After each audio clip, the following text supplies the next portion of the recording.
Assalamualaikum warahmatullahi wabarakatuh. Alhamdulillah, pada malam hari ini kita masih diberikan kesempatan umur oleh Allah untuk bermuajahah, bersilaturahim walaupun melalui media sosial. Fa insyaallah tidak mengurangi keberkahan fadilah daripada silaturahim. Kalau saya dengarkan dari yang disampaikan para netizen mengenai tentang Rumel Abbas, yang ketika dia dalam pencariannya kitab ke beberapa negara, emang ini lagi rame nih, lagi rame di media ini. Sebenarnya kalau sudah jelas seperti itu, lalu orang Indonesia itu tinggal nunggu apa sebenarnya gitu kan. Artinya orang-orang dari imigran Yaman yang diangkut, yang dibawa oleh Belanda ke Indonesia ini memang pada nyatanya bukan zuriyah Nabi. Jadi kita kalau membahas tentang itu kayaknya udah final. Tapi yang terjadi, kenapa masyarakat Indonesia itu kok bisa mencintai dari klan Ba'alawi berlebihan, bahkan melebihi daripada kiai-kiai yang ada di Indonesia. Ingat, mencintai para habaib dari klan Ba'alawi ini adalah bagian daripada propaganda Belanda, betul? Bagian daripada propagandanya Belanda. Maka tidak heran ketika orang-orang berbondong-bondong menyanjung-nyanjung dari klan Ba'alawi, karena memang sudah didesain sedemikian rupa yang menjadi propagandanya Belanda. Lalu kalau ada orang yang masih tenang-tenang saja, lalu kalau ada orang yang masih nanya begini lah, kalau begitu berarti kita yang di sini benci? Tidak, kita tidak pernah membenci siapapun. Tapi bagi para mukibinnya, nah ini kenapa sampai berlebihan seperti itu? Karena dia sudah terjebak dengan propagandanya Belanda. Itu nggak bisa dipungkiri. Wah, propaganda Belanda dari mana? Datang ke pondok, tak cerita nih sambil ngopi. Begitu ya. Jadi kalau kita berbicara tentang masalah perhabiban, masalah nasabnya yang munqati, ini sebenarnya sudah final, sudah finish. Artinya tetap ulama-ulama yang di Nusantara ini menang telak, karena tidak ada satupun dari mereka yang membantah, gitu kan, dari yang terkait. Tapi ya nggak apa-apa, kita nggak tahu, wallahu a'lam bishawab, ketika mereka terdiam itu karena memang tidak tahu atau memang gimana, gitu kan.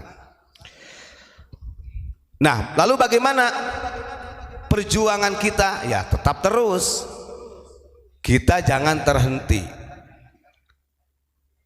Ada pergerakan-pergerakan secara masif yang memang sengaja dikomando oleh mereka yang meminjam tangan-tangan pribumi. Itu satu. Yang nantinya yang terjadi adalah benturan atau bentrokan antara sesama pribumi. Ini sudah terjadi. Makanya kalau sampai kita salah memilih lawan, bahaya. Alasan Pondok Pesantren Unik kenapa kita tidak pernah menanggapi daripada komentator-komentator yang punya channel YouTube. Kita gak pernah menanggapi orang-orang yang mau mengatakan kita ini sebut Syiah, Wahabi dan sebagainya, karena kita tahu mereka adalah orang kita yang sengaja dipinjam tangannya oleh klan Ba'alawi. Makanya kalau kita lurus saja, lurus kepada satu titik, dibuka manuskrip, mereka tidak bisa menjawab. Apalagi tadi ada sampai dari cucunya salah satu dzurriyyah yang dihukum mati ketika geger Cilegon oleh Belanda ya. Nah, ini fakta. Jadi kalau mau kita bongkar-bongkaran sejarah bangsa Indonesia ini perih-perih. Jujur saja, kenapa Belanda membuat propaganda Tujuannya satu, supaya mendapat dukungan dari masyarakat Indonesia. Tapi propaganda Belanda ini termasuk hebat juga. Kalau mereka sendiri gak bisa. Mereka tahu kulturnya orang Indonesia. Mereka tahu kulturnya bangsa Nusantara ini. Wah, bangsa Nusantara ini adalah orang-orangnya karena punya hadharah yang lama, peradaban yang lama, artinya hormatnya, tawadunya luar biasa, apalagi kepada Ahlul Bait, karena mereka tahu. Nah, karena Belanda ini mengetahui orang Indonesia ini hormatnya yang sedemikian rupa, Masya Allah, kepada dzurriyyah Nabi, makalah dibikinlah desain ini, membawa mereka-mereka dari Yaman, didatangkanlah ke Indonesia yang disetel sebagai dzurriyyah Rasul. Begitu. Nah, ini kita harus paham. Ada juga orang yang menolak begini, wah, jangan nyalahkan orang-orang imigran Yaman, banyak kok orang pribumi juga yang jadi anteknya Belanda, gitu kan. Betul, karena itu propagandanya, propaganda daripada Belanda. Tapi akan lebih bahaya ketika memang yang menjadi propaganda ini adalah orang-orang yang sebenarnya bukan dzurriyyah Rasul, kemudian mereka menganggap dirinya sebagai dzurriyyah Rasul. Maka pantas, logikanya begini, kalau kita melihat dalam hadis Nabi Muhammad SAW, gak mungkin Kanjeng Nabi Muhammad mengatakan man kadzaba alayya falyatabawwa maq'adahu finnar. Gak mungkin Kanjeng Nabi menyampaikan hadis ini kalau Kanjeng Nabi tidak tahu yang akan datang itu terjadi. Makanya kenapa hadis itu ada? Karena Kanjeng Nabi mengetahui bahwa nanti akan ada kelompok-kelompok yang membuat kebohongan secara publik yang mengatasnamakan diriku, kata Nabi. Jadi kita itu sudah dihati-hatikan, diberi warning dari sejak lama.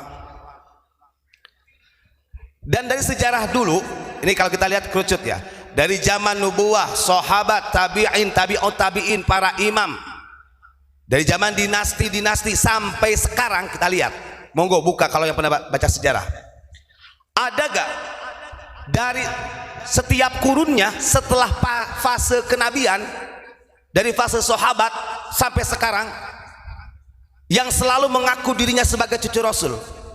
Tidak pernah ditemukan dalam sejarah, kecuali klan Ba'alawi. Artinya klan Ba'alawi ini mereka berani mendeklarasikan dirinya sebagai dzurriyyah Nabi, diproklamirkan. Padahal ya, setelah Nabi Muhammad wafat itu kan banyak keturunan Nabi. Di zaman tabi'in juga banyak keturunan Nabi.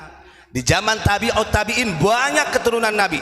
Di zaman mazhabul arba'ah, dari mulai Imam Hanafi, Imam Maliki, Imam Syafi'i dan Imam Hambali, banyak keturunan Nabi. Bahkan beliau juga terbagian daripada min dzurriyyati Rasul. Tapi tidak ditemukan dalam catatan yang mana mereka dirinya mengatakan sebagai dzurriyyah Nabi.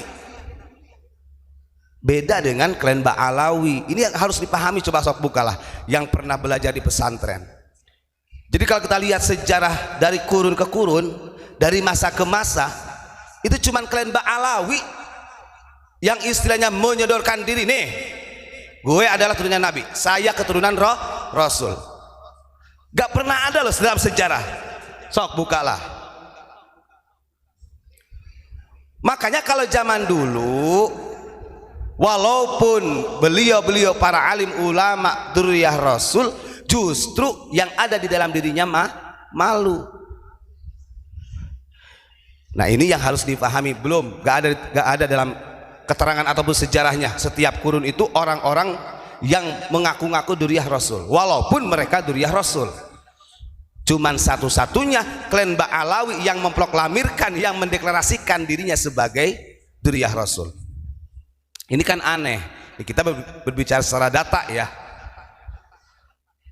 Kalau kita pahami, contoh madzhabul arba'ah, Imam Syafi'i, orang mengetahui Imam Syafi'i ini keturunan Nabi karena memang tertulis secara nasabnya, kemudian di dalam kitabnya tertulis. Tuan Syekh Abdul Qadir Jailani, beliau adalah dzurriyyah Rasul, tertulis. Catatannya jelas. Kan begitu. Maka jangan salahkan kalau ada orang-orang yang dengan cara guyonan begini, kalau benar Ubaidillah itu adalah cucu Nabi, sering gitu kan, Mana karya ilmiahnya? Secara guyon kan begitu mereka. Sebenarnya ini adalah tamparan keras. Atau mungkin manakibnya, biografinya seperti apa? Orang lahirnya aja kagak tahu. Yang tercatat itu adalah kematiannya atau wafatnya. Gitu ya. Jadi kalau kita sejarah kita pahami, kita tarik dari mulai zaman nubuah, sahabat, tabi'in, tabi'ut tabi'in, para imam sampai kepada zaman dinasti-dinasti sekarang juga, kita gak pernah loh, belum pernah menemukan sejarah di mana kelompok-kelompok ulama yang selalu menggembar-gemborkan ana min dzurriyyat Rasul, gak pernah ada. Cuman satu-satunya dalam sejarah ini klan Ba'alawi yang selalu gemar mengaku cucu Nabi. Makanya betul dalam lagu Abuya kan ya, lagu Abuya gimana lagunya? Ahlul Bait Nabi orang yang suci, pemberi aman di muka bumi, bukan habaib klan Ba'alawi yang gemar menyombongkan diri, yang gemar menyombongkan diri. Ada juga yang mengatakan begini, kata, loh kami ini para habaib, tidak ada satupun para habaib yang ingin dihormati, kami malu untuk mengakui sebagai cucunya Nabi. Pret, itu mah bohong itu. Gayanya aja seperti itu di podium.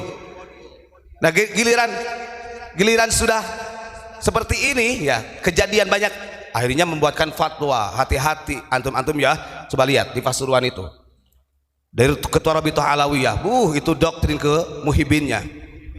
Bagaimana anda mau mendapatkan syafaat baginda Rasul, katanya, kalau anda ini membenci ahlul baitnya, membenci para habaib. Aduh, ini dalil dari mana itu?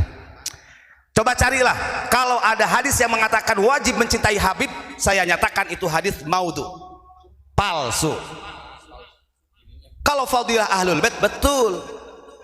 Jadi jangan dikait-kaitkan. Sejak kapan wong kita paham fastilahul aktsar dari berbagai negara mengatakan kalau dzurriyyah Nabi itu adalah as-sayyid dan as-syarif. Ketika ada orang yang mengatakan dzurriyyah Nabi disebut Habib atau Hubabah untuk perempuannya, itu adalah istilahu ba'di ahlil bilad, kata Syekh Nawawi. Itu menurut sebagian penduduk negeri yang ada di Yaman. Karena di Yaman sendiri pun tidak semuanya mengatakan begitu. Sampai mufti Yamannya juga mengatakan anna sadatal Ba'alawi munqati'un abadan. Apa sih? Gitu ya. Ini kalau dibiarkan, ada juga orang yang mengancam begini, yang hebatnya lagi ancamannya begini, nanti loh orang-orang yang ngutik-ngutik masalah nasabnya para habaib akan dimintai pertanggungjawaban di hadapan Rasulullah, katanya. Orang berpikir lebih besar mana dosanya ketika kita mengingatkan mereka supaya sadar bahwa mereka ini bukan bagian dari dzurriyyah Rasul, kembali bertaubat, daripada mereka yang mengaku-ngaku sebagai dzurriyyah Rasul dan sudah membuat kebohongan atas Nabi Muhammad. Besar mana dosanya? Dan kita ini sebagai watawasobil haq watawasobil sob sebenarnya masih punya pahala, Gus. Jadi akhirnya mengerucutnya, awas nanti dimintai pertanggungjawaban sama Rasulullah. Aduh, ini mah. Nah ini yang harus kita waspadai. Kadang-kadang nih kalau saya dapat cerita, Gus, salah satu teman akrabnya Ketua Rabithah Alawiyah, nanti viral lagi ini. Jadi teman akrabnya Ketua Rabithah Alawiyah ini kebetulan datang ke pondok kan, Gus. Beliau juga kenal sama Abuya, ya sama sampean itu loh. Dia cerita, katanya, Ustaz, para jamaah itu banyak yang tidak tahu pergerakan mereka. Saya ini asli orang Pasuruan, tapi punya rumah di Malang. Dan saya ini termasuk muhibbinnya para habaib. Dan saya masuk di organisasinya mereka. Saya teman akrabnya Ketua Rabithah Alawiyah. Nah saya tanya, lalu apa Gus yang mau disampaikan? Kalau jenengan bisa menyampaikan secara publik, tolong sampaikan.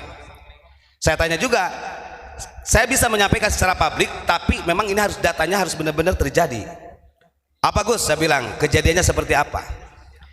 Nah salah satu Gus tersebut mengatakan begini, banyak dari pondok-pondok yang didirikan oleh mereka dari klan Ba'alawi itu sebenarnya bantuan dari masyarakat.